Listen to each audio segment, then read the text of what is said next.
तो ऐसा इंजीनियर जो शिप के बारे में जानता हो और शिप काम कैसे करता है, उसके इंजन्स कैसे काम करते हैं, रोटर वगैरह वगैरह काम कैसे करते हैं, ये जानता है। तो मरीन इंजीनियर्स होंगे उस शिप पे। तो इजराइल लेकर जाएगा जहाज। तो ऐसा है क्या कि आज निकले और 2 घंटा में पहुंच गए? नहीं भाई, ईरान इजराइल जाने में 4 दिन लगेंगे, फिर वहां से वापस आइएगा, फिर 4 दिन लगेंगे। हो सकता है आप जिस कंपनी में काम करते हो, जिसका शिप हो, वो बोलेगी नहीं भैया ईरान से आप और थोड़ा आगे चले जाओ, या फिर ईरान से कुछ सामान लेके यूएस से चले जाओ, कुछ भी ऐसा बोल दिया तो आपको और समय लगेगा। तो यहाँ पर अच्छा खासा स्टार्टिंग पैकेज मिल जाता है लोगों को, 6 लाख 8 लाख 12 लाख ऐसा स्टार्टिंग मिल जाता है। मरीन इंजीनियरिंग बहुत बढ़िया सा फील्ड है अनडाउटेडली। मरीन इंजीनियरिंग की बात करें तो ऐसा इंजीनियर जो शिप के बारे में जानता हो और शिप काम कैसे करता है, उसके इंजन्स कैसे काम करते हैं, रोटर वगैरह वगैरह काम कैसे करते हैं, ये जानता है। परंतु जैसे ही इसका नाम आपके सामने दिमाग में आया, मरीन मतलब पानी पे, जहाज का इंजीनियर।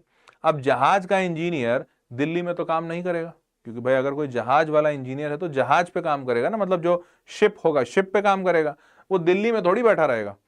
तो जो मरीन इंजीनियर है वो मोस्टली, अगर ऑफिस जॉब नहीं है, जनरली ऑफिस जॉब नहीं होता है, तो अगर ऑफिस जॉब नहीं है आपका, तो आपका ऑफिस जॉब नहीं है तो आपका जॉब कहां होगा? शिप के ऊपर या शिप पर। और अगर शिप पर आपका जॉब है तो शिप कहां होता है? पानी में। तो आप मोस्टली पहला तो ऐसी जगह पर रहेंगे जो वाटर के आसपास है, मतलब कोस्टल एरिया। और दूसरा, एक बार जब शिप निकलता है, मान लो भारत से आपने भेजा ईरान इजराइल कोई सामान, तो मरीन इंजीनियर्स होंगे उस शिप पे। तो इजराइल लेकर जाएगा जहाज। तो ऐसा है क्या कि आज निकले और 2 घंटा में पहुंच गए? नहीं भाई, ईरान इजराइल जाने में 4 दिन लगेंगे, फिर वहां से वापस आइएगा, फिर 4 दिन लगेंगे। हो सकता है आप जिस कंपनी में काम करते हो, जिसका शिप हो, वो बोलेगी नहीं भैया ईरान से आप और थोड़ा आगे चले जाओ, या फिर ईरान से कुछ सामान लेके यूएस से चले जाओ, कुछ भी ऐसा बोल दिया तो आपको और समय लगेगा। तो यहां पर घर से ज्यादा दिन दूर रहना पड़ता है। और ये वो इतना वैसा वाला जॉब नहीं है जो होम सिक लोगों के लिए अच्छा है, या फिर ऐसे लोग जो घर परिवार के हमेशा साथ रहे हैं उनके लिए बढ़िया नहीं है। उनके लिए है जिनको, और हाँ वैसे आपको ये भी बता दूं, इसमें पैसा बहुत है। क्यों भाई? क्योंकि बहुत लिमिटेड, मतलब सब कोई शिप पे थोड़ी जाता है, तो शिप चलाना सबके वो बस का नहीं है। और दूसरा, टफ जॉब है, परिवार से दूर रहना पड़ता है।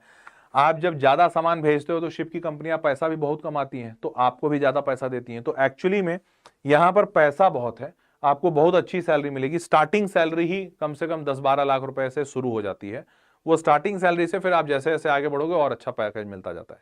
तो यहाँ पे पैसा बहुत अच्छा है, बट मोस्टली पानी पे रहना पड़ेगा और घर से दूर रहना होगा, शिप पे ज्यादा काम होगा। ऐसा है मरीन इंजीनियरिंग। ठीक है, तो मरीन मशीनरी की नॉलेज वगैरह चाहिए। शिपिंग कंपनीज लेती हैं, मर्चेंट नेवी लेता है, शिप बिल्डिंग रिपेयर यार्ड्स लेते हैं आपको, offshore oil and gas industry लेते हैं, और पोर्ट्स एंड मैरिटाइम ऑर्गेनाइजेशन लेते हैं।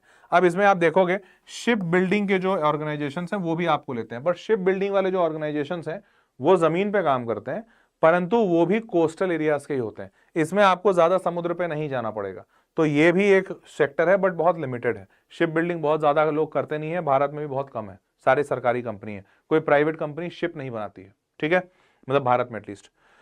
जॉब रोल्स क्या क्या है? मरीन इंजीनियर बन सकते हैं, ship engineer, engineer room officer, port engineer, maintenance engineer. तो सिर्फ ये मेंटेनेंस इंजीनियर जो है, ये इसका एक रोल जमीन पे भी होता है, नहीं तो बाकी मोस्टली सारे शिप पे होते हैं। ठीक है, चलिए अब आगे बढ़ते हैं। सैलरी, यहां पर सैलरी कम लिखी हुई है ग्लासडोर से, परंतु यहां पर अच्छा खासा स्टार्टिंग पैकेज मिल जाता है लोगों को, 6 लाख 8 लाख 12 लाख ऐसा स्टार्टिंग मिल जाता है।